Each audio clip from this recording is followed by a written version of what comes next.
கிறிஸ்துவில் பிரியமானவர்களே, நம்முடைய ஆண்டவரும் இரட்சகருமாகிய இயேசு கிறிஸ்துவின் நாமத்தில் உங்களை அன்போடு கூட வாழ்த்துகின்றேன். நீங்கள் ஆண்டவரை நேசிக்கிறீர்கள். உங்களை ஆண்டவர் பயன்படுத்த விரும்புகிறார்.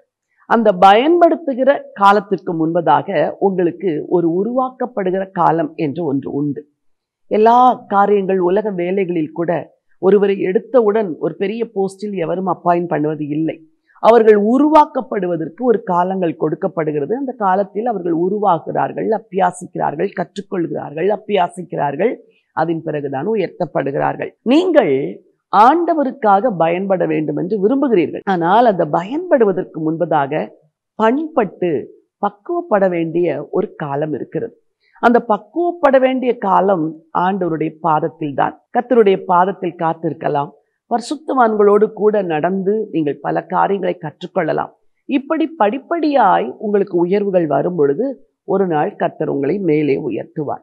ஒரு வேத வசனத்தை நான் உங்களுக்காய் வாசிக்க விரும்புகிறேன். ஏசாயா தீர்க்கதரிசன புத்தகம் 49ஆம் அதிகாரம் 2வது வசனம். அவர் என் வாயை கூர்மையான பட்டயமாக்கி தமது கரத்தின் நிழலினால் என்னை மறைத்து என்னை துலக்கமான அம்பாக்கி என்னை தமது அம்பரா துணியிலே மூடி வைத்தார். வசனம் தெளிவாய் சொல்லுகிறது, அவர் என் வாயை கூர்மையான பட்டயமாக்கி, அதை எடுத்து சொல்லுகிறது துலக்கமான அம்பாக்கி, தமது கரத்தின் நிழலினால் மறைக்கிறாராம், அம்பரா துணியிலே மூடி வைக்கிறாராம். ஒரு தேவ பிள்ளையை ஆண்டவர் உருவாக்குகிற காலத்தில் கூர்மையான பட்டயமாக மாறுகிற வரைக்கும் உருவாக்கி கொண்டிருக்கிறார். துலக்கமான அம்பாக மாறுகிற வரைக்கும் உருவாக்கி கொண்டிருக்கிறார். அதன் பிறகு மூடி வைக்கிறார். எதற்கு? அவருடைய நேரம் வர வேண்டும். அவர் மகிமைப்படும்படியான நேரம் வர வேண்டும். அடுத்த வசனத்தை வாசித்து பார்ப்பீர்கள் என்றால், சிறுவேளை நீ என் தாசன், நான் உன்னில் மகிமைப்படுவேன் என்று அந்த வசனம் சொல்லுகிறது. இந்த வார்த்தை இரட்சகராகி இயேசு கிறிஸ்துவை குறித்து சொல்லப்பட்ட ஒரு தீர்க்க தரிசன வார்த்தை. ஆண்டவர் பூமியிலே வாழ்ந்த நாட்கள் 33 வருடங்கள். ஆனால் 30 ஆண்டுகள் அவர் பிதாவினால் உருவாக்கப்பட்டார். ஆண்டவர் இயேசுவுக்கு எவ்வளவு ஆசைகள் இருந்திருக்கும். நான் ஆண்டவருக்காய் பயன்பட வேண்டும், தேவனுக்காய் பயன்பட வேண்டும், ஜனங்களுக்கு நான் போய் அற்புதம் செய்ய வேண்டும், அதிசயம் செய்ய வேண்டும் என்று தேவன் அனுமதிக்கவே இல்லை. 30 ஆண்டுகள் கூர்மையான பட்டயமாக்கி துலக்கமான அம்பாக்கி அம்பரா துணியில மூடி வைத்தது போல தேவன் பொறுமையா இருந்தார். ஒரு காலம் வந்தது, தேவன் மகிமைப்படும்படியான நேரம் வரும் பொழுது ஆண்டவர் கிறிஸ்து இயேசுவின் வாழ்க்கையில மகிமையா இடைப்பட்டார், மகிமைப்பட்டார். உங்கள் வாழ்க்கையிலும் அப்படித்தான்.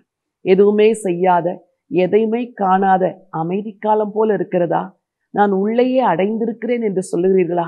கர்த்தர் என்னை எப்பொழுது பயன்படுத்துவார் என்று நினைக்கிறீர்களா? எப்பொழுது என்னை உயர்த்துவார் என்று சொல்லுகிறீர்களா? ஆண்டவருடைய வார்த்தை சொல்லுகிறது, இஸ்ரவேலே நீ என் தாசன், நான் உன்னில் மகிமைப்படுவேன். அப்படிப்பட்ட ஒரு காலம் வரப்போகிறது. அதற்கு முன்பாக உன்னை நான் என் கரத்தின் நிழலினால் மறைக்கிறேன், உன்னை என் அம்பரா துணியிலே மூடி வைக்கிறேன் என்று ஆண்டவர் உங்களை பொறுமையாய் காத்திருக்க சொல்கிறார். காத்திருங்கள், கர்த்தருடைய நேரம் வரும். உங்கள் வாழ்க்கையில் ஆண்டவர் மகிமைப்படுவார், பெரிய காரியங்களை செய்வார். தைரியம் கொண்டு இந்த நாளை துவங்குங்கள். உங்களுக்கு ஜெபிக்க விரும்புகிறேன். ஜீவனுள்ள தேவனே, நல்ல ஆண்டவரே, உங்க பிள்ளைகளுடைய வாழ்க்கையில ஒரு காத்திருக்கிற காலம் என்று நீங்க வச்சிருக்கிறீங்கப்பா. இந்த காலத்துல கூர்மையான பட்டயமாக்கி துலக்கமான அம்பாக்கி ஆண்டவரே அம்பரா தூணில மூடி வைக்கிறீங்கப்பா. உங்களுக்கு நன்றி.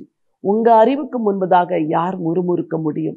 உங்க ஞானத்துக்கு முன்பதாக யார் சலித்து கொள்ள முடியும்? ஆண்டவரே அப்பா, உங்க பிள்ளைங்களை கையில எடுத்து மகிமைப்படும்படியான வேலை வரும் பொழுது மகிமையாய் அவர்களை உயர்த்தி அநேகருக்கு ஆசீர்வாதமாய் மாற்றுங்கப்பா. இன்றைக்கு என்னோடு கூட இந்த ஜெபத்தில் இணைந்திருக்கிற உங்களுடைய பிள்ளைகள் ஒவ்வொருவரையும் கர்த்தர் அப்படியே மூடி மறைத்து காத்துக்கொள்ளுங்க. என் அன்பு வாலிப பிள்ளைகளுக்காய் ஜெபிக்கிறேன். கர்த்தர் தன்னை உருவாக்குகிறார் என்று அறிந்து முறுமுறுக்காமல், சலித்து கொள்ளாமல், விசனமடையாமல் பொறுமையாய் காத்திருக்க உதவி செய்யுங்க. மனதார உங்களுடைய பிள்ளைகளை வாழ்த்தி ஆசீர்வதிக்கிறேன். ராஜா இயேசுவின் நாமத்தில் பிதாவே, ஆமென். பிரியமானவர்களே, ஆண்டவர் உங்களுக்கு ஒரு காத்திருக்கிற காலத்தையும் வைத்திருக்கிறார், மகிமைப்படும்படியான நேரத்தையும் வைத்திருக்கிறார். காத்திருங்கள்.